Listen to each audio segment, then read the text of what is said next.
Public school परिवाराच्या वतीने जोरदार स्वागत. Rhythmic clap. Raise your hands. 1 2 3. धन्यवाद. आदरणीय संस्थेच्या अध्यक्ष स्थानापन्न व्हायचं आहे. सर्व मान्यवरांना मी या ठिकाणी विनंती करतो की आपण आपल्या शुभहस्ते या ठिकाणी सरस्वती पूजन करायचं आहे. सर्व मान्यवरांना विनंती करतो. आदरणीय सरस्वती प्रतिमेचं पूजन या ठिकाणी सच्चिदानंद कलाक्रीडा वैशिष्ट्य मंडळाचे पार्लमेंट पब्लिक स्कूल द्वारा आयोजित शैक्षणिक महोत्सव 2024-25 आजच्या कार्यक्रमाचे प्रमुख व्याख्याते माननीय श्री गणेशजी शिंदे यांच्या शुभहस्ते व कार्यक्रमाचे प्रमुख पाहुणे माननीय श्री सुरेशजी पठारे यांच्या शुभहस्ते या ठिकाणी सरस्वती प्रतिमेला पुष्पहार अर्पण करून प्रतिमा पूजन या ठिकाणी संपन्न होत आहे. जोरदार टाळ्यांच्या गजरामध्ये प्रतिमा पूजन आपण या ठिकाणी संपन्न करत आहोत.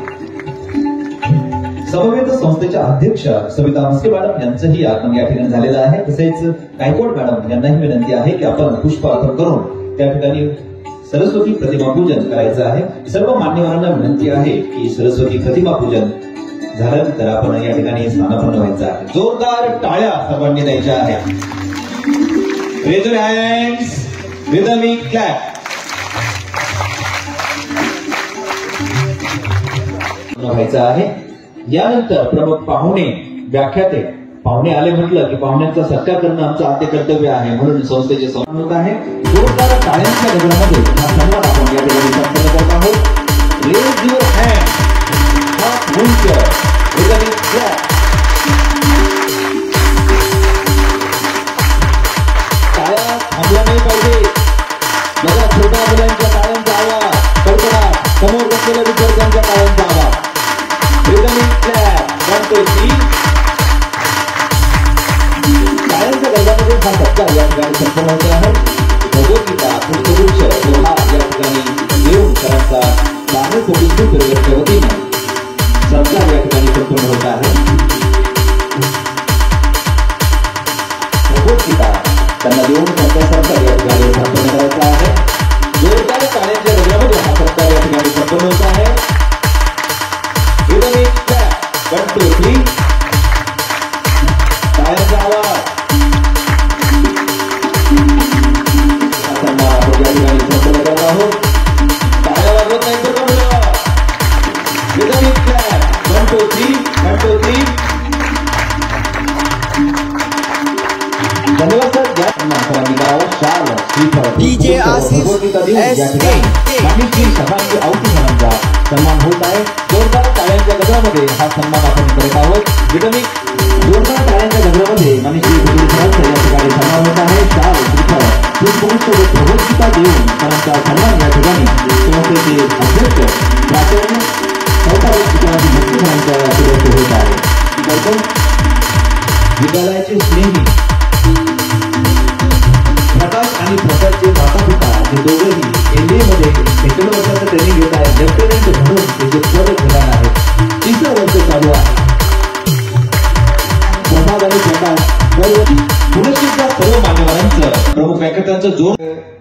या कार्यक्रमाची प्रेरणाच मुळात गणेशजी शिंदे यांची युट्यूबवरची व्याख्यानं पाहून मला मिळाली की ह्या नव्या युगामध्ये ज्यावेळेस ही नवी पिढी आणि आमची भावी पिढी आणि भारताचं उद्याचं वैभव म्हणजे हे विद्यार्थी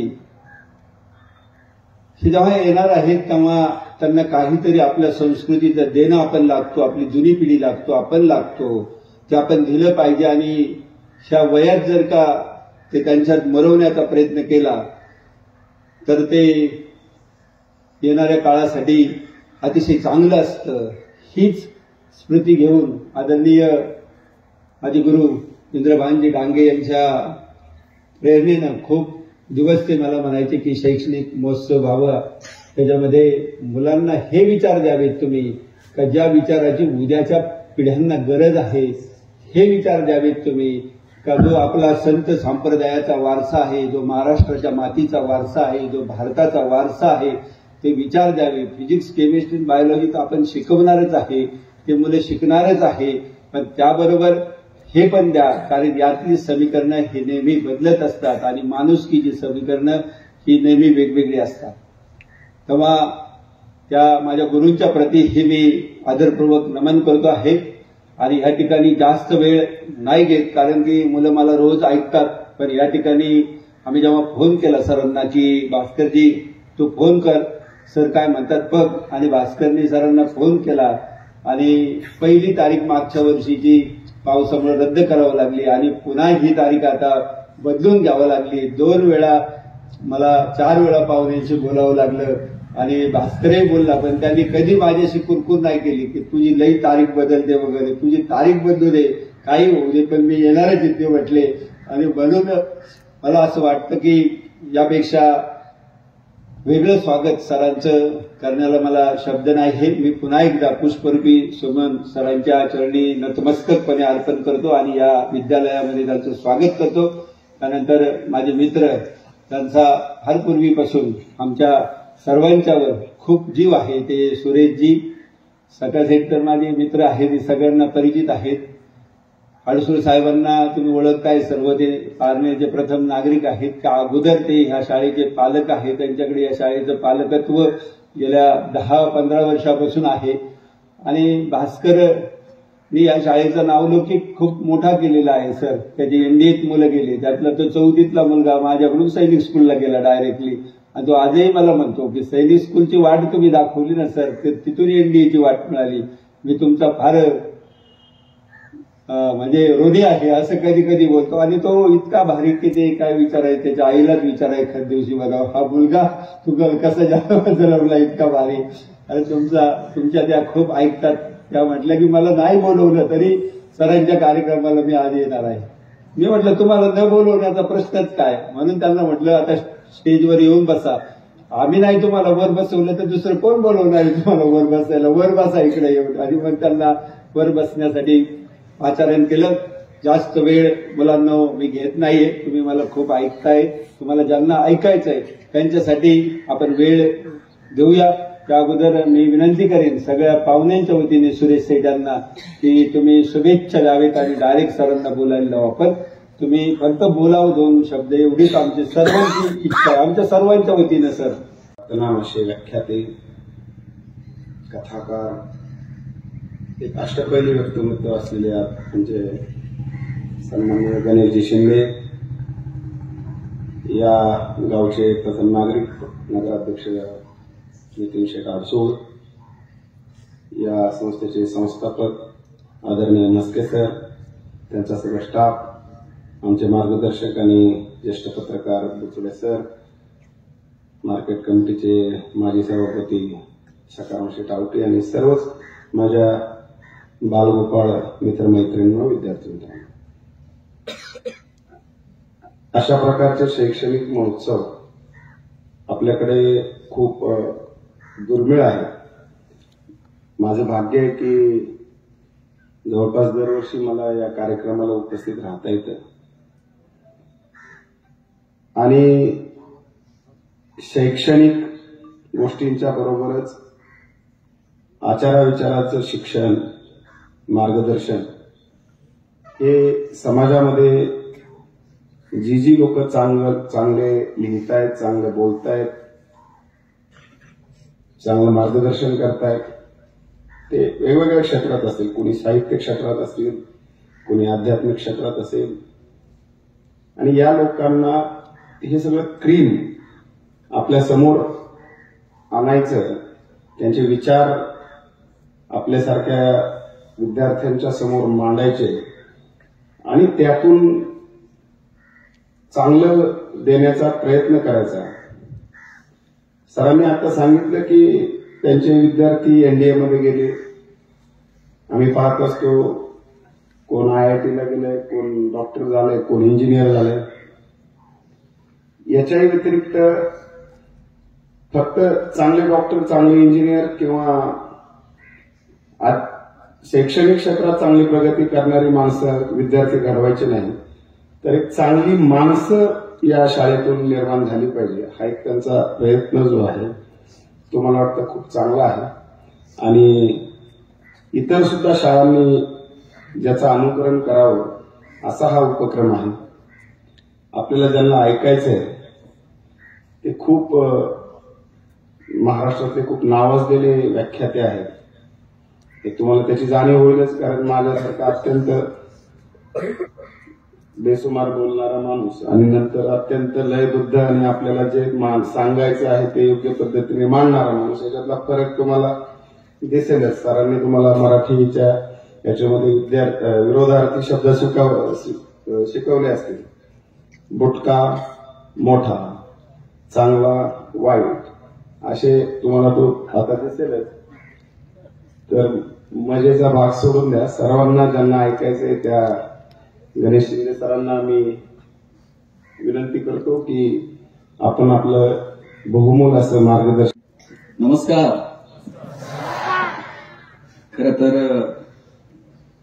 म्हस्के सरांनी आणि गायकवाड साहेबांनी मला मागच्या वर्षीच्या कार्यक्रमाला बोलवलं होतं, पण पावसामुळे त्यावेळेस येणं शक्य झालं नाही. आणि आज या शैक्षणिक महोत्सवामध्ये तुम्हा सगळ्यांशी संवाद साधण्याची संधी मिळाली. आत्ताच पठारे साहेबांनी आपलं मनोगत व्यक्त केलं. ते म्हणले की मी बेसुमार बोलण्यामध्ये मी इतका पटाईत नाहीये, पण तुम्हाला माहित असेल की ते एक चांगले उद्योजक आहेत आणि फार मोठा उद्योग व्यवसाय त्यांनी त्यांच्या कारकिर्दीमध्ये उभा केला. सामाजिक जडणघडण मोठी आहे. मला तुम्हाला हेच सांगायचं की इथे स्टेजवरती बसलेली जेवढी माणसं आहेत ना, त्या प्रत्येक माणसाकडे काहीतरी शिकण्यासारखं आहे आणि सगळे एकमेकांपेक्षा वेगळे आहेत. कोणी राजकारणात आहे, कोणी समाजकारणात आहे, कोण उद्योगात आहे, कोण व्यवसायात आहे, कोण आर्मीमध्ये आहे, कोण पत्रकारितेत आहे. म्हस्के सरांनी सुद्धा शून्यातून हे सगळं विश्व निर्माण केलं. एक छान शैक्षणिक संकुल उभं केलं. या शैक्षणिक महोत्सवाच्या निमित्तानं मला तुम्हाला हे सांगायचंय की तुम्ही सुद्धा तुमच्यातलं वेगळेपण ओळखलं पाहिजे.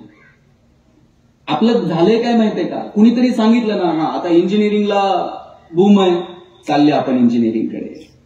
कुणीतरी सांगितलं की अरे साहेबांची दोन्ही मुलं आता एनडीए मध्ये, नाही मग आम्ही एनडीए मध्ये. कुणी सांगितलं की नाही IAS IPS झालं की मग काय लाल दिव्याची गाडी हे ते, मग आम्ही लगेच तिकडे धावत जाणार. असं अंधानुकरण करू नका. आपल्यातल्या स्ट्रेंथ ओळखाव्यात, आपल्यातले विकनेस ओळखावेत, समाजातल्या ऑपॉर्च्युनिटीज बघाव्यात आणि मग ठरवावं की आम्हाला नेमकं आमच्या आयुष्यात काय करायचं. म्हणून मी पहिलं वाक्य सांगेल, अंधानुकरण करायचं काय नाही. सगळ्यांनी उजवा हातवर घ्यावर. तुम्ही जरा झोपेत. उजवा हात दिसतोय का माझा? हा. ही 4 बोट सगळ्यांनी हनुवटीला लावा.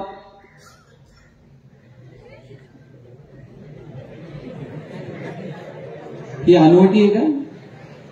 तुमच्याकडे पारनेरमध्ये हनुवटीला कपाळ म्हणतात का? मग तुम्ही कपाळाला हात का लावला? खाली घ्या.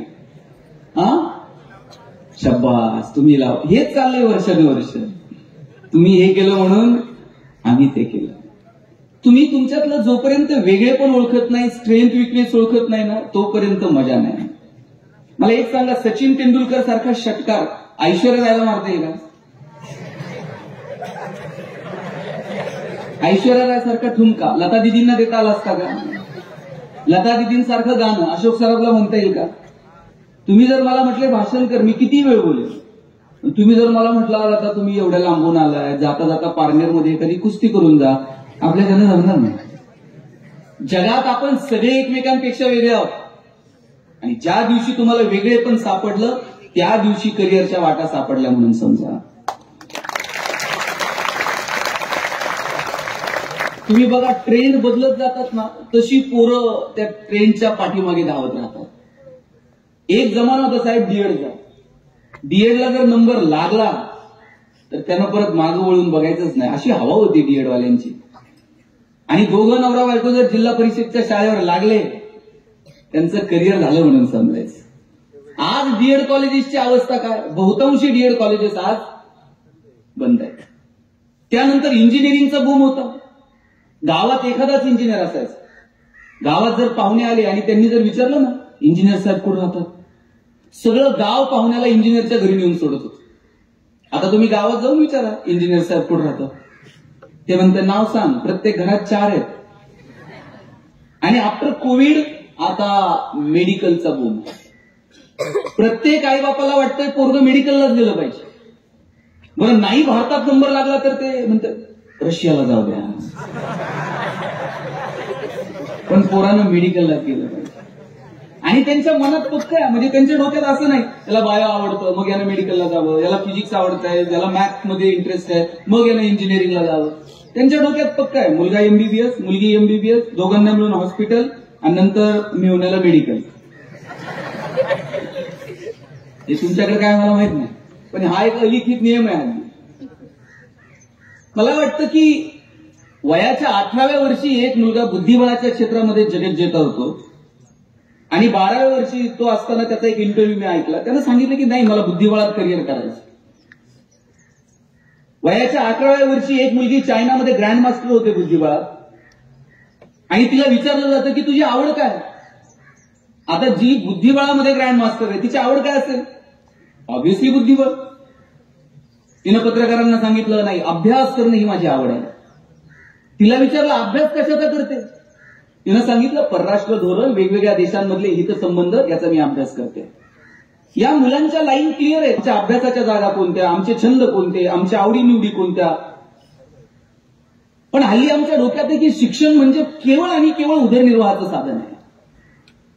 मला मान्य आहे की उदरनिर्वाहासाठी अपेक्षित असणारे स्किल कौशल्य आपण शैक्षणिक कारकिर्दीमध्ये जरूर आत्मसात करावे, पण शिक्षण हे केवळ आणि केवळ उदरनिर्वाहाचं अंतिम ध्येय किंवा अंतिम साधन नाहीये. शिक्षणातनं आमचं जगणं समृद्ध होईल का, आम्हाला समाज कळेल का, समाजातले प्रश्न कळतील का.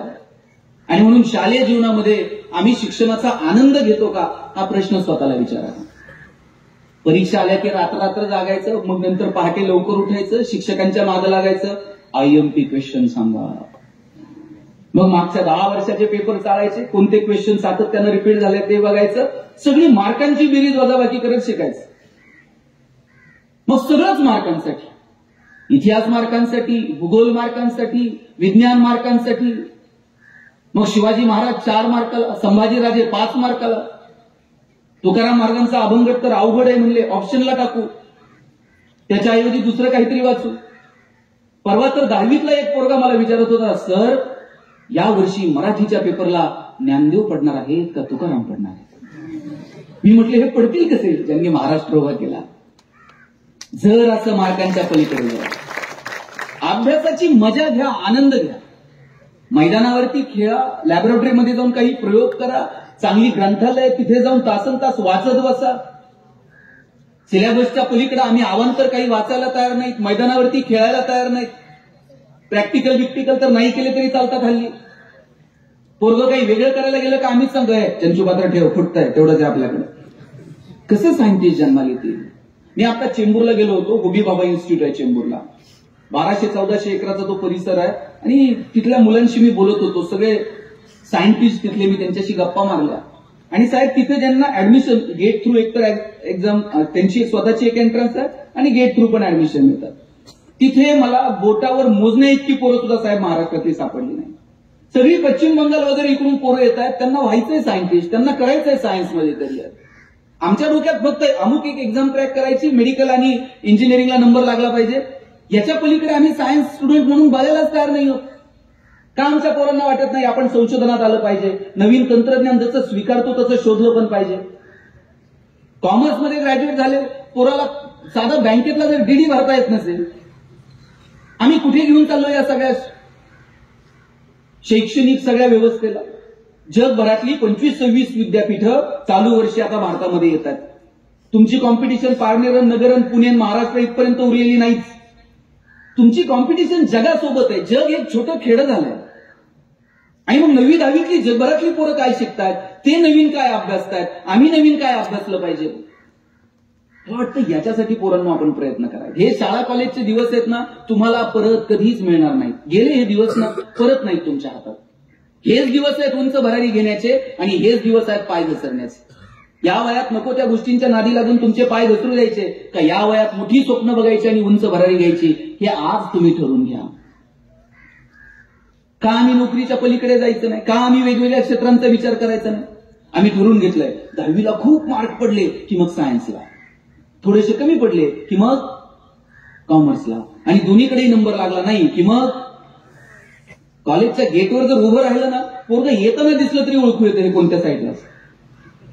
चष्मा बिष्मा घालून इन बिन करून आलं का समजायचं, पावलं मोजत मोजत हिशोब करत आलं का समजायचं, आणि असं वही वी फिरवीत शिट्टी मारत आलं. बघा तुमचं तुम्हीच ठरवलंय. कोण म्हणतं आर्ट्समध्ये करिअर नाहीये, कितीतरी संधी आर्ट्समध्ये सुद्धा करिअरच्या, कितीतरी संधी कॉमर्समध्ये तुम्हाला आहेत. पण तुम्ही ओळखलं पाहिजे, ठरवलं पाहिजे की तुम्हाला काय करायचं.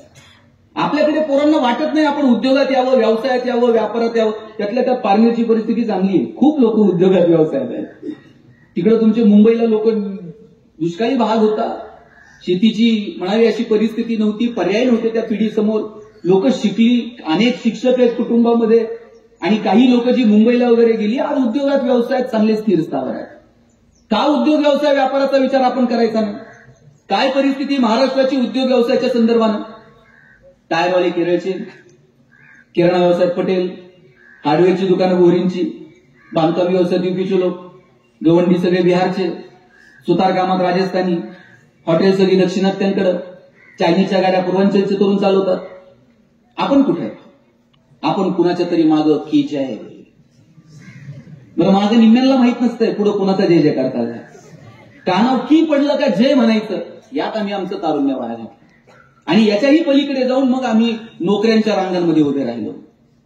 पोरांच्या तर मनावर ते 10वी 11वीला गेलं का तिथपासूनच त्याच्या मनावर बिंबवलेलं, नोकरी कर नाहीतर तुझं लग्न पण होत नसते. 12वी पासूनच ते पोरगं टेन्शन मध्ये, नोकरी लग्न, नोकरी लग्न. आणि पोरं हल्ली अशी हुशार आहेत साहेब, ते लग्न जमेपर्यंतच नोकरी करते,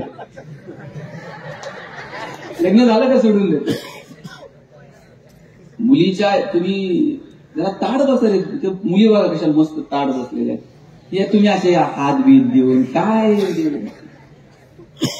तुम्ही असं तुमच्या करिअरच्या बाबतीत गांभीर्यानं बघत नाही म्हणून तुमची लग्न होत नाही. आज मुलीच्या आईवडिलाला टेन्शन नाही तेवढं मुलाच्या आईवडिलाला टेन्शन आहे. 30 ते 32 वयोगटातली प्रत्येक गावात 5-50 पोरं पेंडिंग आहेत. सोलापूरला तर लग्न जमिना म्हणून तरुण पोरांनी कलेक्टर ऑफिसवर मोर्चा काढला. कलेक्टरला एवढंच काम आहे का तुमचे लग्न जमवायचे. लात मारील तिथून पाणी काढायला अशी ताकद असली पाहिजे. आणि त्यासाठी तुम्ही झोकून दिलं पाहिजे स्वतःला. या वयामध्ये आपण काहीतरी मोठी स्वप्न बघितली पाहिजे. आणि ही फक्त विद्यार्थ्यांचीच भूमिका नाही, पालकांची, शिक्षकांची, आपल्या सगळ्यांची ती मानसिकता असली पाहिजे की पोरांनी जरा मोठी स्वप्न बघावी. हिरोशिमा आणि नागासाकी उद्ध्वस्त झालं, असं कंबरड जर अन्य एखाद्या देशाचं मोडलं असतं तर पुढचे 50-100 वर्ष तो देश उठून उभा राहिला नसता. पण लिंबू टिंबू पोरांच्या जोरावरती हा देश पुन्हा उभा राहिला. कारण तिथल्या प्रत्येक पोराला वाटतं मी जे शिकतोय ते मी माझ्या राष्ट्रासाठी, माझ्या देशासाठी शिकतोय. काय संकल्पना आहे या लोकांच्या.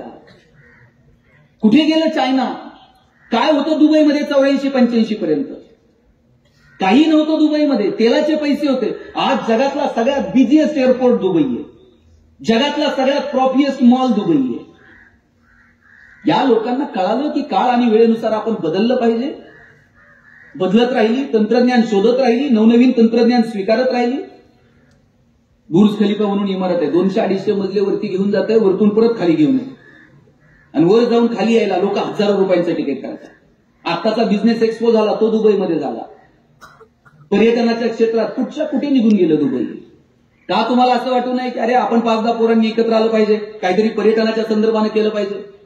जगातली लोक पारनेरला आली पाहिजेत, राळेगणला आली पाहिजेत, हिवरे बाजारला आली पाहिजेत, 2 दिवस पारनेरमध्ये येऊन मुक्काम केला पाहिजे. आपण काहीतरी वेगळे, पण आपण हे वेगळे पर्याय स्वीकारायला तयार नाहीये. मी जेजुरीला गेलो होतो, तुमच्यासारखे कॉलेजचे 2-4 पोरं जेजुरीला आले होते आणि जेजुरी गडाचे फोटो काढत होते. मी त्यातल्या एकाला विचारलं, हे काय करता रे फोटो काढून. मला म्हटला दादा किती दिवस बॅनर लावायचे, चलो दुबई, चलो सिंगापूर. म्हटलं मग, म्हटलं मी दुबईत बॅनर लावणार आहे, चलो जेजुरी. म्हटलं काय करणार, काय नाही म्हणला, त्या लोकांना जिजुरीत आणणार आणि खालून वर गडाव पाय घेऊन जाणार. आणि एकदा का ते घामाघूम झाले मग त्यांना लेक्चर देणार किती कॅलरीज बंद झाल्या. आणि रात्री म्हणला 2,000 रुपये तिकीट काढून त्यांना जागरण गोंधळ ऐकायला होतो का नाही बघा म्हटलं. ही स्वप्न आपण बघायला नको काय. आपण मोठी स्वप्न बघितली पाहिजे.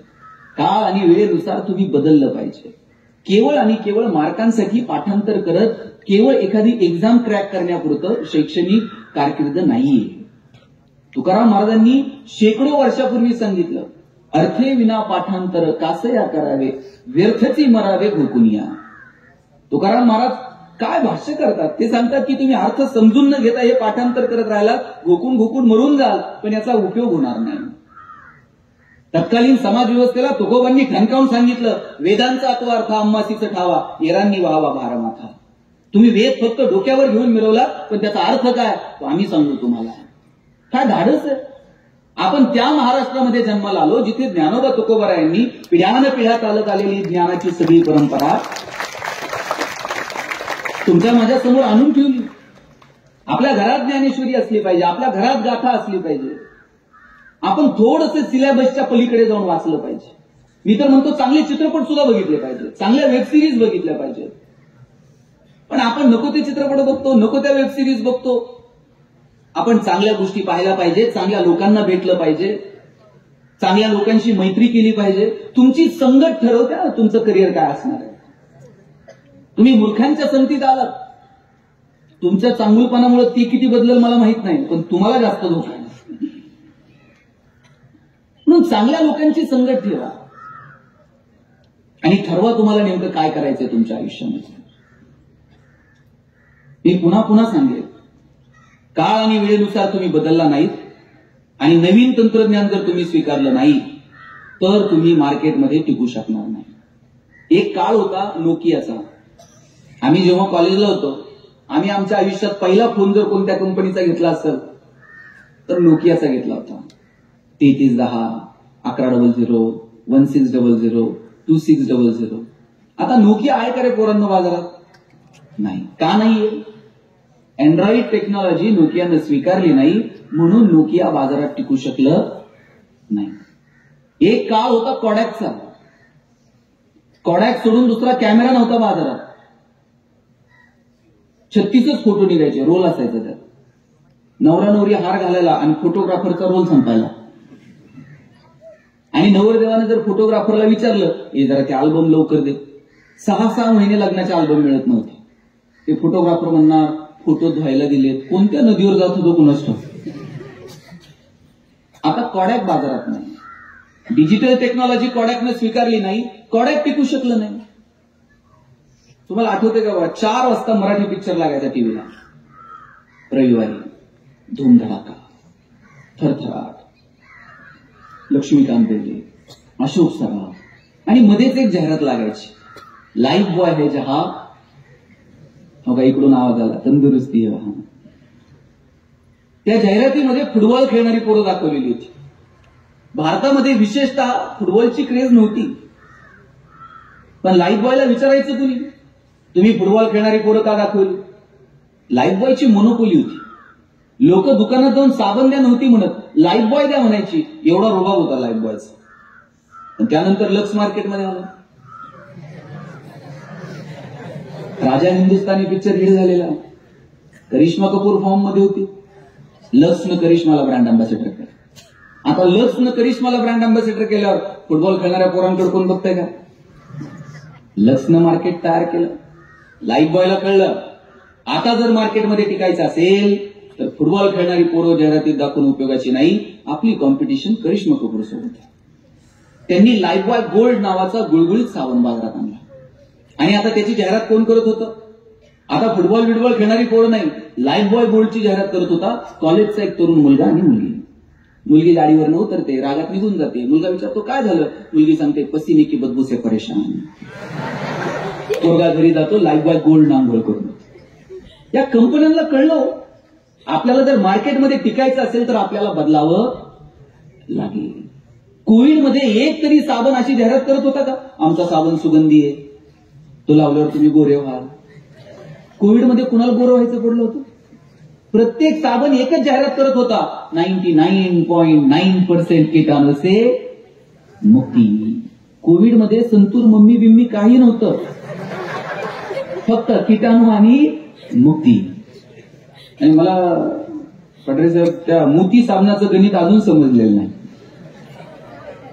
मोती वर्षभर पुढे असतं काय नाही, ते दिवाळीलाच येतंय. वर्षभर झोपतंय, दिवाळीला म्हणतंय उठा उठा मोती साबणानं आंघोळ करायची. त्यानं ठरवून घेतलंय वर्षभर कुणाला काय करायचं ते करू द्या, आपलं मार्केट, आपल्याला आपलं मार्केट ठरवता आलं पाहिजे. भारत हे जगातलं सगळ्यात मोठं मार्केट आहे, भारत ही जगातली सगळ्यात मोठी बाजारपेठ आहे आणि सगळ्या जगाला कळलंय भारतात आणून काय विकायचं. चायनाला कळतंय, सकाळी उठल्यापासून रात्री झोपेपर्यंत भारतीयांना जे जे लागतंय सगळ्याचं प्रोडक्शन चायना करते. जपानला कळतंय भारतात आणून काय विकायचं, अमेरिकेला समजतंय. पण आम्हाला समजत नाहीये की भारत ही जगातली सगळ्यात मोठी बाजारपेठ आहे आणि आपण आपलं नाणं खणखणीत बाजारात वाजून विकलं पाहिजे. आपली कौटुंबिक पार्श्वभूमी शेतीची असेल, आपल्या वडिलांना कष्ट करता येतात, धान गाळता येतो, त्यांना पिकवता येतं, पण दुर्दैवानं वाजवून विकता येत नाही. आणि मग काहीतरी आपल्या बापानं जे पिकवलंय त्यात काहीतरी व्हॅल्यू ऍडिशन करता येईल की नाही, आपल्या शैक्षणिक सगळ्या ज्ञानाचा उपयोग यासाठी काही करता येईल की नाही. मला एक सांगा, वेपर्सचं एक पॅकेट किती रुपयाला आणतात? 5 रुपयाच्या वेपर्सच्या पॅकेटमध्ये किती वेपर्स असतात? 4. बाकी सगळी हवा. पैसे हवेचे आहेत पोरांना, तुम्हाला हवा करता आली पाहिजे. आपण हवा करायला पाहिजे. आणि हवा कशात नव्हते? Reels, status. हवा होते ज्ञानाने, हवा होते तुमच्या कर्तृत्वानं. एक दिवस असा आला पाहिजे की तुमच्या नावानं तुमचे आई वडील ओळखले गेले पाहिजे, त्याला हवा म्हणतात. काय माहितीये का, आता आपली ओळख काय? अमुक अमुक यांचा मुलगा, अमुक अमुक यांची मुलगी. एक दिवस असा आला पाहिजे, लोक म्हटले पाहिजेत, अरे ते कलेक्टर साहेब आहेत ना, त्यांची वडील आहेत बरं का, ते डॉक्टर मॅडम आहेत ना, त्यांची आई आहे बरं का, ते कॅप्टन साहेब आहेत ना, त्यांचे वडील आहेत बरं का. ही ओळख जोपर्यंत होत नाही तोपर्यंत मजा नाही करण्यात. आणि आई वडिलांची अपेक्षा इतकीच असते पोरांना की तुमच्या नावानं तुमच्या आई वडिलांना ओळखलं गेलं पाहिजे. इथं जी तरुण मुलं आहेत, आता तुम्ही 11वी 12वी 9वी 10वीची जी मोठी मुलं आहेत, आता तुमची उंची वडिलांच्या खांद्याला आली. काही जण वडिलांच्या वर गेले असतील थोडे 2-4 बोट. वडिलांची चप्पल आता तुमच्या पायाला यायला लागली. एकदा का बापाची चप्पल पोराच्या पायाला आली आणि पोरगा एकदा वडिलांच्या खांद्याला आला, वडील रागवत नाहीत, वडील मारत नाहीत. छोटे होतात, काही चुकलं तर वडील पटकन चापट मारत होते. पोरगा एकदा 9वी 10वीला आला की वडील मारत नाहीत. अशा वेळेला पोरांनो, वडिलांच्या डोळ्याची भाषा तुम्हाला समजून घेता आली पाहिजे. तुमच्या वडिलांची काय अपेक्षा माहितीये तुमच्याकडनं? वडिलांची अपेक्षा अशी नाहीये की पोरांनी हजारो रुपये रोज आणून हातात टेकवावेत. वडिलांची अपेक्षा इतकी असते, माझ्या डोळ्या देखत पोरांना छान त्याचं कर्तृत्व करावं, त्याचं सेटल व्हावं, त्याच्या पायावरती उभं राहावं. इतक्या साध्या सोप्या अपेक्षा वडिलांच्या तुमच्याकडनं आहेत. आणि त्या अपेक्षा जर पूर्ण करायच्या असतील तर तुम्हाला काही इकडचा डोंगर उचलून तिकडे ठेवायचा नाही. तुम्हाला फक्त आणि फक्त तुमचे जे जे काही शैक्षणिक वर्ष आहेत, थोडंसं गांभीर्यानं तुम्हाला तुमच्या शिक्षणाकडे बघायचं. मोठी स्वप्न बघायची, पाय घसरू द्यायचे नाही आणि स्वप्नांच्या प्रती प्रामाणिक राहायचं. ज्या दिवशी तुमच्या आई वडील तुमच्यासाठी टाळ्या वाजवतील ना, याच्यापेक्षा आनंदाचा दुसरा क्षण मला वाटत नाही दुसरा असतो आयुष्यामध्ये. त्यासाठी तुम्ही प्रयत्न करा. आणि इथं मुलींनो, तुमच्या वडिलांचं तुमच्यावर विशेष प्रेम असतं. माझा दावा आहे, वडिलांचं जेवढं प्रेम मुलावर असतं ना, त्याच्यात थोडं तरी जास्त प्रेम बापाचं त्याच्या मुलीवर असतं. मला काय तुमच्यात भांडण नाही लावायची. पण एक बघा, आपण जर वडिलांना काही मागितलं तर वडील म्हणणार, 2 दिवस थांब, पगार होते मग बघू. आपण जर 500 रुपये मागितले तर वडील 50 रुपयापासून सुरू करणार. आणि पोरीनं काय मागायला उशीर हो, कधी देईल आणि कधी नाही असं होऊन जातं वडिलांना. त्यांना माहित असतं 4 दिवस चिमणीसारखी थुई नाचल आणि एक दिवशी भुरकन उडून जाईल.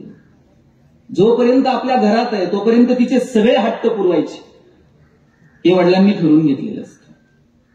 ज्या दिवशी मुलगी जन्माला येते ना, त्या दिवशी वडिलांच्या मनात 2 विचार चमकून जातात. एक मुलीचं शिक्षण आणि दुसरं मुलीचं लग्न.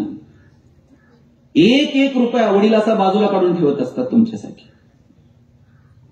स्वतः फाटलेली तुटलेली चप्पल घालतील, पण मुलीला मात्र शाळेत जायला चांगले शूज घेऊन देतील. वडील फाटलेलं बनियन घालतील, पण पोरीला मात्र नवीन ड्रेस घेऊन देतील. वडील सायकलवर कामाला जातील, पोरीला कॉलेजला जायला गाडी घेऊन देतील, बसचा पास काढून देतील, हॉस्टेलची फी भरतील.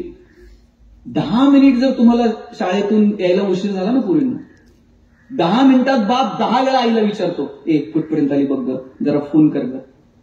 वडील थेट तुम्हाला फोन पण करत नाही, ते आईला सांगतात, बघ कुठपर्यंत आली जरा. तुमच्याशी थोडंसं अंतर ठेवून असतात, पण त्यांचे विशेष प्रेम असतं तुमच्यावरती. पोरीच्या लग्नात तर बाप असा फेटाबिटा घालून मिरवत असतो, दिवसभर बापाची मान उंच असते. कन्यादान झालं ना, मग वडील मान खाली घालतात, जावयाच्या हातात हात देतात आणि सांगतात, तळहाताच्या फोडासारखी जपली, सांभाळून घ्या. दिवसभर वडिलांच्या डोळ्यात थेंब येत नाही, पण पोरीची गाडी एकदा निघून गेली ना, खांबाच्या पलीकडे जाऊन एकटाच रडतो तो बाप असतो. लक्षात ठेवायचं, कधीच बापाची मान शर्मेनं खाली जाईल असं वागायचं नाही. बापाला अभिमान वाटला पाहिजे, काय माझी राणी जन्माला आली, काय माझ्या ताईनं काम करून दाखवलं, काय माझा पठ्ठ्या जन्माला आला. तुमच्या आई बापानं तुमच्यासाठी टाळ्या वाजवल्या पाहिजेत आणि त्यांच्या डोळ्यात आनंदाने अश्रू आले पाहिजेत. इतकं मोठं व्हायचं. तुम्ही कुठेही गेलात ना, तुमच्या पुढे 2 माणसं उभे आहेत, लक्षात ठेवा. तुम्ही कुठेही जा, तुमच्या पुढे आणखी 2 जण आहेत. तिथे पहिले येण्याची संधी कितपत आहे मला माहित नाही, पण आयुष्यात पहिलं येणं तेच आहे जिथे तुमच्या आईवडिलांना तुमचं कौतुक वाटेल. समजावं, आता आपण पहिले आलो. म्हणून आयुष्य खूप सुंदर आहे, गोड आहे. आयुष्यातल्या छोट्या छोट्या क्षणांचा आनंद घ्या. काय करायचं ते ठरवा. संकट बिंकट सगळ्यांच्या आयुष्यात येतात, घाबरायचं नाही, रडायचं नाही. आपण गरिबीत जन्माला आलो आपली चूक आहे का? गरिबीत जन्माला आलो आपली चूक नसते, पण आपण जर गरिबीत मेलो तर ती मात्र आपली चूक असते. गरिबीत मरायचं नाही. आणि इथं पालक पण उपस्थित आहेत, शिक्षक उपस्थित आहेत.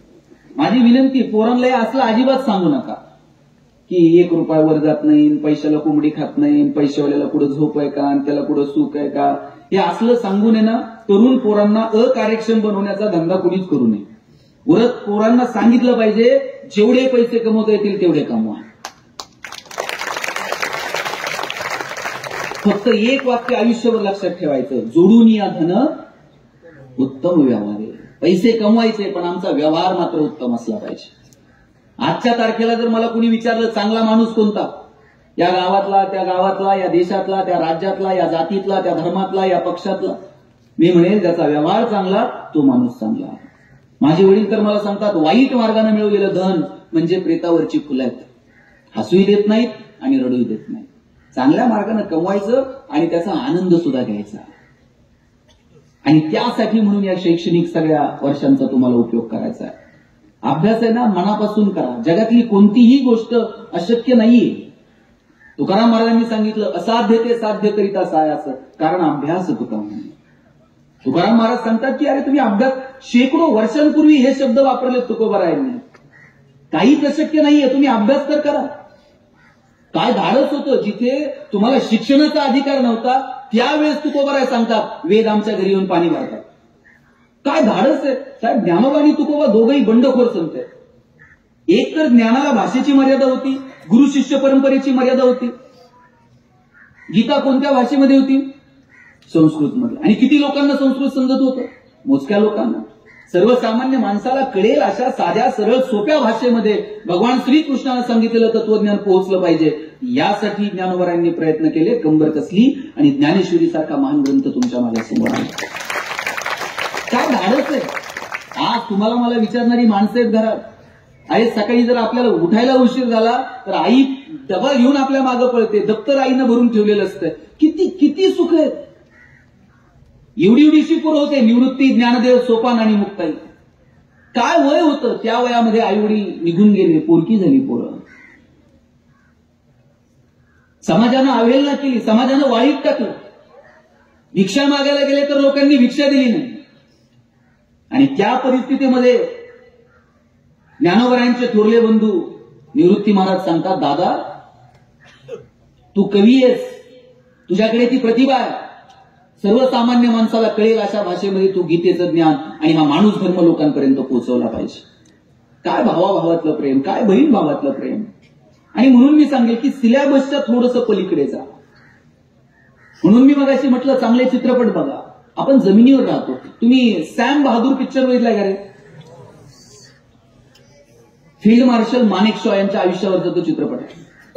त्यातला एक प्रसंग असा आहे, एक आर्मीतला एक ज्युनियर ऑफिसर सिनियर ऑफिसरला सॅल्यूट करत नाही आणि आर्मीमध्ये शिस्त असते. त्या सिनियरनं सांगितलं तुम्हाला सॅल्यूट केला नाही ना, त्यानं नजर चुकीनं सॅल्यूट केलेलं नसतं. पण तुला आता शिक्षा आहे. आणि काय शिक्षा आहे? तू मला आता 1000 वेळा सॅल्यूट करायचं. आर्मीमध्ये सिनियरनं सांगितलेलं ऐकावं लागतं. ते ज्युनियर ऑफिसर त्या सिनियर ऑफिसरला असा 1000 वेळा सॅल्यूट करत असतात. आणि तिथून फील्ड मार्शल मानेकशॉ चाललेले असतात. त्यांनी विचारलं हे काय चाललंय? सिनियरनं सांगितलं सर यानं मला सॅल्यूट केला नाही, मी त्याला पनिशमेंट दिली आहे, 1000 वेळा सॅल्यूट करायचं. फील्ड मार्शल म्हटले तुम्ही दिलेली शिक्षा अगदी योग्य आहे. आर्मीमध्ये शिस्त लागते, शिस्तीशिवाय आर्मी चालत नाही. यानं तुम्हाला 1000 वेळा सॅल्यूट केलाच पाहिजे. पण आर्मीचा म्हणे दुसरा पण एक नियम आहे. म्हणे काय? सॅल्यूटचा स्वीकार सॅल्यूटनच करायचा असतो. ते तुम्हाला 1000 वेळा सॅल्यूट करेल, पण त्याचा स्वीकार करताना तुम्ही रिटर्न सॅल्यूट केला पाहिजे. आणि हेच फील्ड मार्शल मानेकशॉ जेव्हा आर्मी हॉस्पिटलमध्ये ऍडमिट होते तेव्हा देशाचे राष्ट्रपती कलाम साहेब त्यांना भेटायला गेले. आर्मी हॉस्पिटलमध्ये बेडवरती झोपलेले होते मानेकशॉ, हलताही येत नव्हतं फारसं. आणि तिथे कॉटच्या शेजारी जाऊन स्टूल टाकला एक साधा आणि देशाचे राष्ट्रपती त्या स्टूलवर जाऊन बसले. विचारपूस केली आणि जाता जाता म्हटले फील्ड मार्शल तुम्ही आर्मी हॉस्पिटलमध्ये ऍडमिट आहात, तुमची इथे हॉस्पिटलविषयी जर काही तक्रार असेल तर मला नक्की सांगा. आणि त्यावेळेस मानेकशॉ म्हटले प्रेसिडेंट माझी एकच तक्रार आहे. आणि काय? देशाचे राष्ट्रपती समोर उभे असताना मी आता त्यांना उठून उभं राहून सॅल्यूट करू शकत नाही, एवढीच माझी तक्रार आहे. काय जगी ही माणसं, काय तुम्ही कोणत्याही पदावर जा, तुमचे पाय कायम जमिनीवर असले पाहिजेत. भले भले आले आणि गेले. एका स्मशानभूमीवरती वाक्य लिहिलेलं होतं, मेरी मंजिल बस यही तक थी, मैंने आते आते जिंदगी गुजारली. आपल्या सगळ्यांना तिथे जायचंय एक दिवशी. तिथे जाईपर्यंतचा जो प्रवास आहे ना तो मजेत आनंदानं जगा आणि जमिनीवर राहा. कोणत्याही पदावर जा, तुम्ही जितके मोठे व्हाल तितकं तुम्ही जमिनीवर असलं पाहिजे. छोट्या छोट्या गोष्टींमध्ये आपल्याला लगेच अहंकार येऊन जातो. तुकाराम महाराजांनी सांगितलंय अहंकार गेला तुका म्हणे देव झाला, आणि अहंकार आला तुका म्हणे वाया गेला. अहंकार आला की समजावं तुम्ही वाया गेला. अहंकार येऊ देऊ नका. एक प्रसंग माझ्या वाचनामध्ये आला होता. एक रस्त्याचं काम सुरू होतं. एक तरी मुलगी बडबड करते का बघा. इथली मधली मुलं तुम्ही किती बडबड करतात, यामुळे तुमचे लग्न होत नाही. आज तुम्ही 10वी 12वीचे निकाल बघा, प्रत्येक निकालात मुली पुढे. एक दिवस असा येईल यातलं कोणतरी अधिकारी असेल, कुणीतरी उद्योग व्यवसायात असतील, कुणीतरी कुठं स्पोर्टमध्ये, आणि मुक्कामी येतील पार्टनरला. एकमेकीला फोन करतील चल जरा पुण्याला जाऊन येऊ. मग ती मैत्रिणी विचारेल पुण्याला काय? ते मुलाचे वडील 2-4 महिने झाले फोन करतायत मुलगा बघून जा, मुलगा बघून जा. ह्या 5-6 जणी अशी गाडी घेऊन मुलगा बघायला निघणार. आणि तुम्ही असेच गोंधळ घालत राहिले ना, तुमच्यापैकी कोणतर दारात रांगोळी काढत असणार. तुम्ही आरशाच्या पुढे इनबिन करून उभं राहायचं, पसंती येईल का नाही कोणाच ठाऊक. ते येणार असं सोफ्यावर पायावर पाय टाकून बसणार. आपण चहान पोहे घेऊन जायचे. ती डोळ्यात डोळे घालून विचारणार अरे स्वयंपाक येतो का. पोरींनी जर होकार दिला तर लग्न ठरतील अशी परिस्थिती. तुम्ही पण हुशार आहात, पण आपण इकडं बघ तिकडं बघ गोंधळ घाल. ताड बसा आता शेवटचे 5 महिने. ही लहान पोरं ताड बसतायत आणि हे मधले इतके आळसून गेलेत ना. ताड बसा बरं सगळेजण छान एकदम. आता शेवटचे 5 मिनिट घेतो ऐका. मला इतकंच सांगायचंय की या वयामध्ये आपण मोठी स्वप्न बघितली पाहिजेत आणि त्या दृष्टीनं प्रयत्न केले पाहिजेत. आयुष्यामध्ये अशक्य अशी कोणतीच गोष्ट नाहीये. फक्त किमान ती स्वप्न तरी बघावी. आणि माझी पालकांना आणि शिक्षकांना विनंती आहे की या पोरांच्या जडणघडणीसाठी आपण ओतप्रोत प्रयत्न करायला हवे. मला सगळ्या शिक्षिका ज्या मागे बसलेल्या तुम्हाला विचारायचं, दूधवाला जर तुमच्याकडे दूध द्यायला आला तर तुमचं लक्ष कशाकडे असते? दुधाच्या मापाकडे असते. ते पण लक्ष तुमचं पहिल्या मापाकडे नसतं. पहिलं माप तर त्याच्या बापाला टाकावं लागतं, त्याच्यानंतर ते वरतून एक तुकडची धार टाकतं. आपलं लक्ष त्या दुसऱ्या धारेकडे असतं. त्यांना ती दुसरी स्वखुशीनं जी धार ओतायची ती ओतली का? बघा, तुम्हाला सिलेबस कंप्लीट करावा लागेल, तुम्हाला परीक्षा घ्याव्या लागतील, संस्थेच्या शासनाच्या परिपत्रकानुसार कामं करावी लागतील, ज्या जबाबदाऱ्या येतील त्या स्वीकाराव्या लागतील. पण या सगळ्याच्या पलीकडे जाऊन आपण या लेकरांसाठी काही वेगळी धार ओततो का? या पोरांच्या जडणघडणीसाठी काही आपण वेगळे प्रयत्न करतो का? याच्यासाठी शिक्षकांनी प्रयत्न करायला हवे. आणि शिक्षक असणं याच्यापेक्षा काय सुंदर काम आहे मला सांगा. मला गायकवाड साहेब सांगत होते की सर, मस्के सर इथंच, तुम्हाला कधी आला तर इथंच सापडतील. याच्यापेक्षा सुंदर काम नाहीच आहे. यातला कोणताही पोरगा उद्या कलेक्टर हो द्या, तुम्ही जर दिसलात ना ते 2 मिनिटात गाडी थांबून खाली उतरते आणि पायाला हात लावते. याच्यापेक्षा काय अपेक्षित आहे आयुष्यामध्ये? आणि हे सुख जर कुणाच्या वाट्याला आलं ना तर ते शिक्षकांच्या वाट्याला आले. मी स्वच्छता अभियानात काम करायचो, शाळेत जायचो आणि मुलांना सांगायचो स्वच्छ राहिलं पाहिजे. ते स्वच्छतेचे 6 संदेश केले होते शासनाने. ते भित्तीपत्रक आम्ही शाळेत जाऊन चिटकवायचो आणि शिक्षकांना सांगायचं ते पोरांकडनं पाठ करून घ्या, मुलांना स्वच्छ राहायला शिकवा. एक शिक्षिका होत्या, त्यांनी ते इतकं मनावर घेतलं, म्हणजे नुसतं पाठ नाही, पोरांनी स्वच्छ राहिलं पाहिजे. जेवणाच्या सुट्टीमध्ये डबा उघडायच्या आधी बाई सगळ्या पोरांना सांगायच्या स्वच्छ साबणानं हात धुवायचा, डबा उघडायचा नाही. एक पोरगा हातच धुवायचा नाही. बाई छडी घेऊन सगळ्या शाळेत त्याच्या मागे पडायच्या, हात धुवू त्याच्याशिवाय जेवायचं नाही. इकडून तिकडून ते पोरगं हात धुवायला शिकलं, पण गडबड अशी झाली, हात धुवायचं आणि बाईंच्या पदरा लिहून हात पुसायचं. बाई म्हटल्या कुठून अवधस सुचली, याला हात धुवायला शिकवलं. त्यांनी मुख्याध्यापकांकडे तक्रार केली. म्हटले सर, तुमच्या सूचनेनुसार आता सगळा वर्ग हात धुवायला शिकला, एक पोरग जरा उन्हाळ आहे, हात धुतय आणि माझ्या पदरा लिहून हात पुसतं, सगळी साडी खराब होती. सर म्हटले काळजी करू नका, उद्या आपण त्याच्या आईला बोलवू. दुसऱ्या दिवशी त्याच्या आईला शाळेत बोलवलं आणि आईला विचारलं, का हो तुमचा मुलगा रोज स्वच्छ हात धुतो का? आई म्हटली एरवी नव्हता धुत, पण 7-8 दिवस झाले मी बघते रोज स्वच्छ हात धुतो आणि मगच जेवायला बसतो. सरांनी विचारलं आणखी काही बदल तुमच्या मुलात झालाय का? म्हणे हो, आणखी एक बदल झाला. म्हणे काय? म्हणे मी जेव्हा शेतावर जाते तेव्हा पदर असा कमरेला खोचलेला असतो. आता ते माझ्याकडे येते, म्हणते आई पदर असा कमरेला खोचायचा नाही. आमच्या बाई कशा छान पिन करून येतात, तशी पिन बिन करून शेतावर जायचं. एरवी माझे केस विस्कटलेले असायचे, आंबाडा बांधलेला असायचा. ते पोरगं माझ्याकडे येते, म्हणते आई असा आंबाडा नाही बांधायचा. आमच्या बाई कशा छान विणी करून येतात, तशी विणी करून शेतावर जायचं. तेव्हा ते मुख्याध्यापक त्या बाईंना म्हटले, बाई तुम्ही किती नशीबवान आहात. हे पोरगं घरी गेल्यानंतर त्याच्या आईमध्ये त्याच्या बाईंना बघतं आणि शाळेत आल्यानंतर त्याच्या बाईंमध्ये त्याच्या आईला बघतं. याच्यापेक्षा काय छान असू शकेल मला सांगा? याच्यापेक्षा पवित्र क्षेत्र नाही.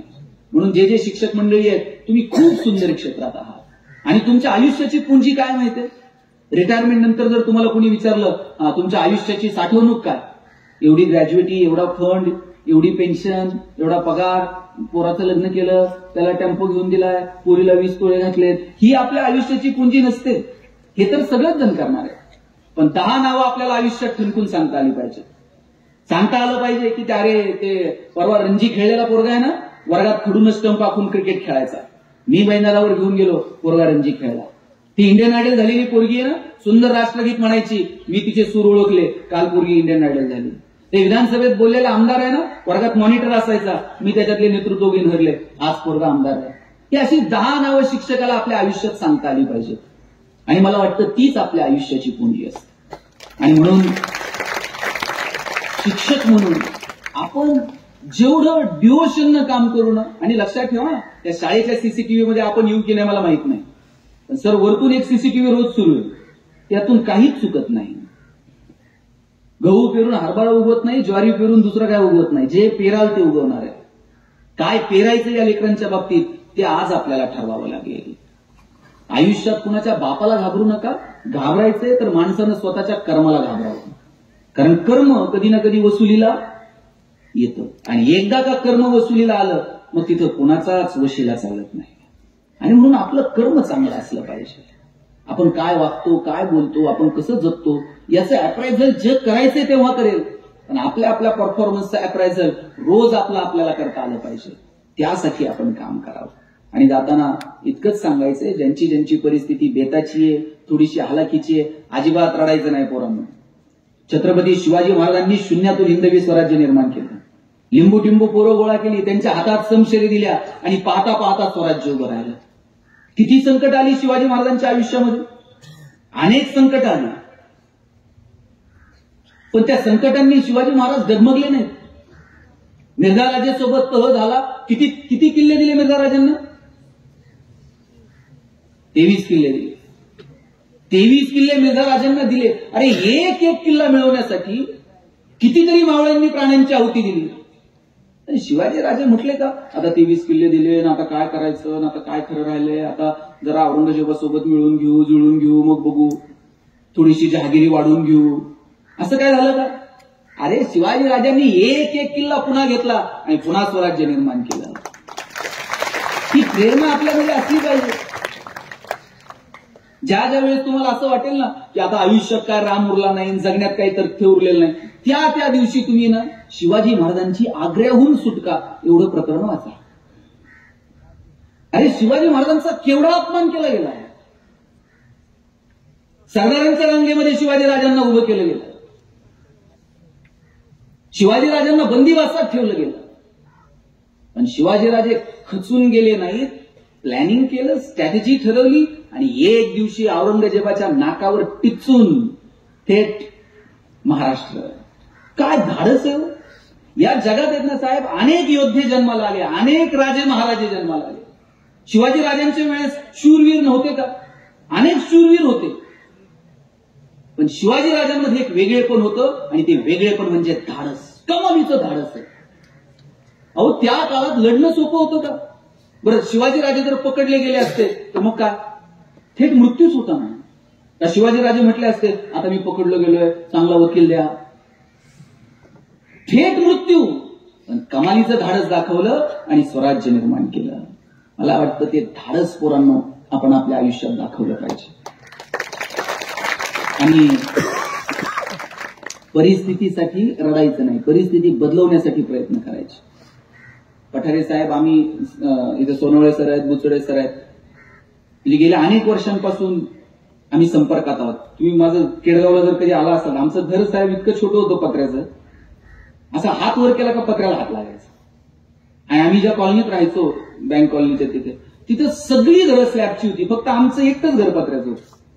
ते पण आमच्या वडिलांनी 21,000ला ती खोली घेतलेली होती, का तर पोरं कधी नगरला शिकायला आली तर नगरमध्ये आपलं घर असावं म्हणून.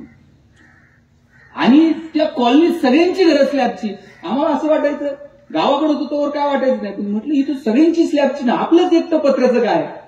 मी आईला म्हणायचो, आई आपलंच पत्र्याचं का?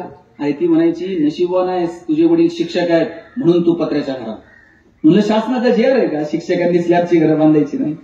ती म्हणायची अरे बघ घर गरम व्हायला लागलं का तुला कळतं आता उन्हाळा सुरू झालाय, घर गळायला लागलं का तुला कळतं आता पावसाळा सुरू झालाय.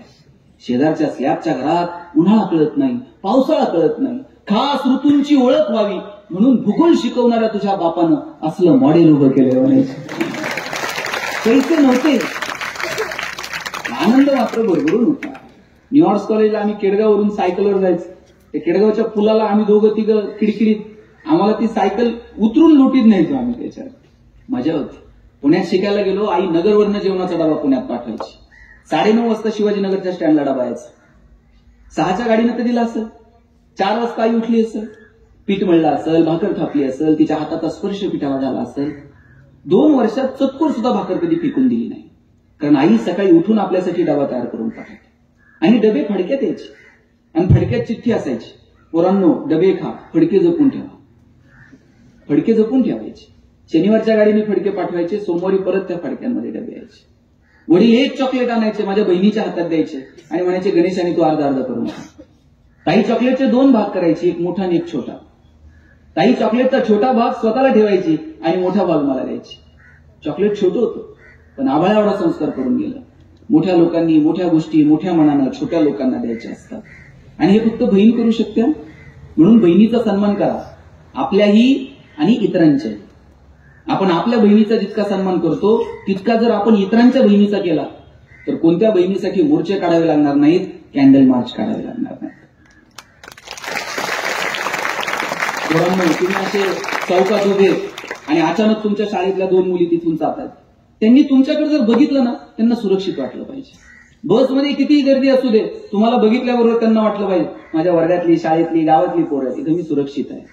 आणि तुमच्याकडे बघून गावातल्या, गल्लीतल्या, वर्गातल्या, शाळेतल्या पोरीला जर सुरक्षित वाटत नसेल तर तुम्हाला जय भवानी जय शिवाजी म्हणायचा अधिकार नाही, हे तुम्ही लक्षात घ्या. कॉलेजचे दिवस मस्त एन्जॉय करा, पण त्यातली सात्विकता मात्र कायम टिकवून ठेवा. एका बेंचवर किती जण बसतात रे? आम्ही 3-3 जण बसायचो. कर्कटकनं रेश मारून जागा वाटून घ्यायचं. शेवटच्या दिवशी 10वीला बाईंनी उभं केलं. मला म्हणले, गणेश बेंच इथंच राहणार आहे, तुला फक्त वर्ग सोडून जायचं. आयुष्यभर मनावर कोरलं गेलं, बेंच इथंच राहतो, आपण वर्गात नसणार आहोत.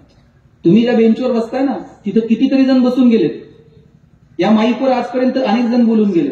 उद्या ढोक बाबा बोलतील, परवा अनंत राऊत बोलतील, चौथ्या दिवशी आणखी कुणीतरी बोलेल. तुम्ही सुद्धा मालक नाही, तुम्ही फक्त जोडून द्यायचं. आपण कुणीच मालक नाही आहोत, आपण विश्वस्त आहोत. सांभाळायचं, पुढच्या पिढ्यांच्या हवाली करायचं आणि ज्या दिवशी निरोप येईल त्या दिवशी निघून जायचं. म्हणून जे क्षण वाट्याला आले ते आनंदानं जगा, हसत राहा. मी आल्यापासून बघतोय 2-3 हसलेच नाहीत. हसायला काय पैसे लागतात का? बरं माणसालाच हसता येतं, पोरींनो जनावरांना हसता येतंय का? तुम्ही शिंकूर करायला गोठ्यात गेलाय आणि एखाद्या म्हशीनं छान स्माईल दिली, असं झालं. म्हैस म्हणते का प्लीज वेलकम इन गोठा? पोरांनो तुम्ही कधी गाढवाला हसताना बघितलं? ज्या दिवशी गाढव हसायला सुरू कराल त्या दिवशी समजायचं गाढवाचा प्रवास मानवत्वाकडे सुरू झाला. आणि ज्या दिवशी माणूस हसायचं बंद कराल त्या दिवशी समजायचं माणसाचा प्रवास तुमचं तुम्ही ठरवा काय असेल. मस्के सर, आपण मला इथं बोलवलं आणि या विद्यार्थ्यांशी संवाद साधायची संधी उपलब्ध करून दिली, त्यासाठी तुमच्या सगळ्यांचे मनापासून आभार मानतो. तुम्हा सगळ्यांना खूप साऱ्या शुभेच्छा देतो. No once more, no recheck for any woman. So please please please dear friends, keep smiling. Thanks lot. ही कविता मी कॉलेजला असताना लिहिली होती, त्यातले एक कडवं सादर करतो. बॉईज 4 चित्रपटात तुम्ही हे गाणं ऐकलं असेल. मी कॉलेजला असताना लिहिलेली ही कविता अचानक ते सोशल मीडियावर व्हायरल झाली आणि एक दिवशी अवधूत गुप्तेंचा फोन आला की आपण बॉईज 4 चित्रपट करतोय आणि त्यात आपण आता हे गाणं करूयात. गायला गळा लागतो, माझ्याकडे नरड्या चालेल. काय सांगू राणी मला गाव सुटना, कसं सांगू राणी मला गाव सुटना. बंद गळ्या मंदी माझं मावे नाग अंग, जिंच्या कापडा मंदी दुनिया झाली कशी तंग. तो आहे राणी आपल्या धुंदीमध्ये दंग, माणसांनी माणसांचे सोडले करंग. म्हाताऱ्याच्या पुत्राची गाठ सुटना, काय सांगू राणी मला गाव सुटना. पारी आली सरी गेली झाली त्याची तारी, पदव्यांच्या ढिगाऱ्यात पाठी राहिली कोरी. कॉलेजच्या कट्ट्यावरती गर्दी झाली सारी, आपल्या चिपऱ्या कपड्यामंदी फिरती साऱ्या पोरी. म्हातारीच्या डोहीवरला पदर हटना, काय सांगू राणी मला गाव सुटना. शहरातली गाडी बघा धुमच गाण गाती, भावनांनी भावनांशी तोडली कनाती. ओल्या चिंब पावसात ओली चिंब माती, शारदाच्या चांदण्यात भिजल्या कागराती. सरजा राजाची जोडी माग हटना, काय सांगू राणी मला गाव सुटना. गावाकडची माणसं आमची कशी साधी भोळी, प्रेमाच्या या रंगामध्ये रंगते आमची होळी. दिवाळीच्या सणासाठी जमली ही मंडळी, सुरसुरीच्या सुरामंदी चाखू पूर्ण पोळी. चुलीवरल्या भाकरीची चवही सुटना,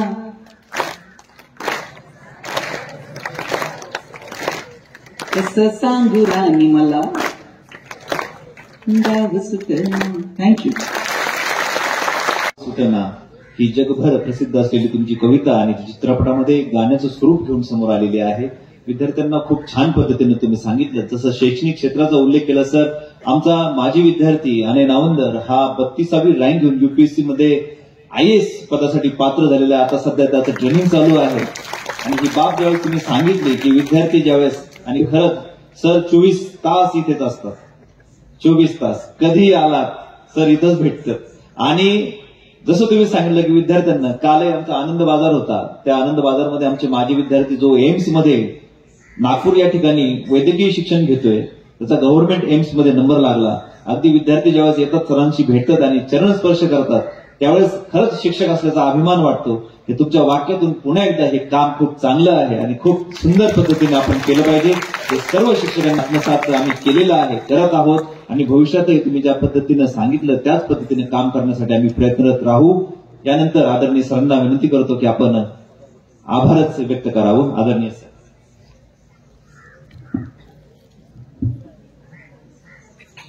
आज या ठिकाणी खरं तर मी असे म्हणेल की जगण्याचाच मंत्र ज्यांनी मला दिला ते गणेशजी.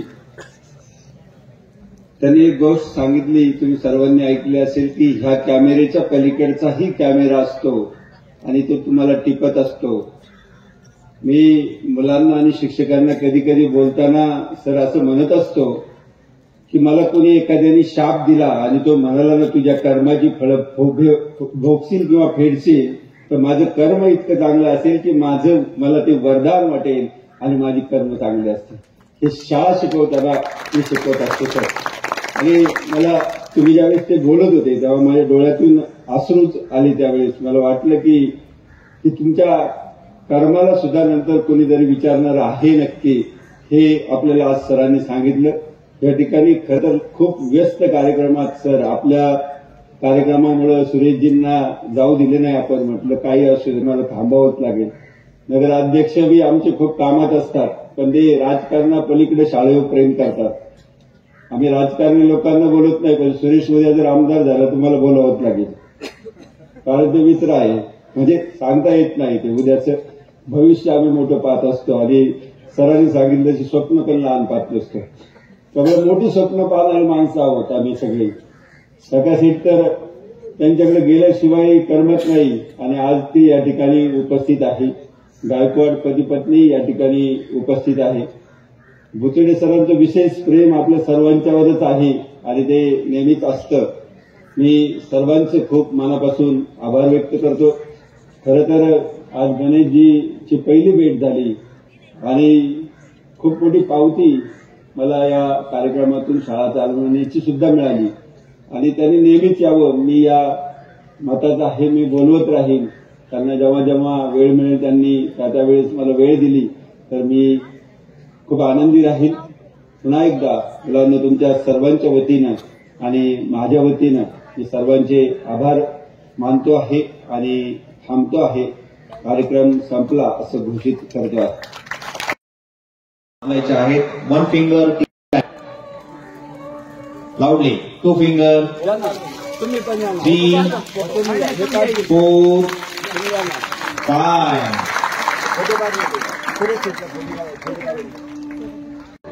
चला पटकन पुढे यायचंय.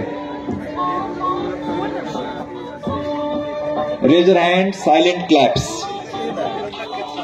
पटकन समोरच्या बसलेल्या मुली हात उंच, मागची मांडी घालूनच बसायचंय, पण पाठ सरळ. सर्वांचा एकत्रित फोटोग्राफ्स या ठिकाणी सुद्धा कार्यक्रमात उपस्थित होते, त्यांचंही या ठिकाणी अभिनंदन. तसेच सनी सोनावळे पत्रकार यांचंही या ठिकाणी पारनेर पब्लिक स्कूल परिवाराच्या वतीने हार्दिक असं स्वागत करतो.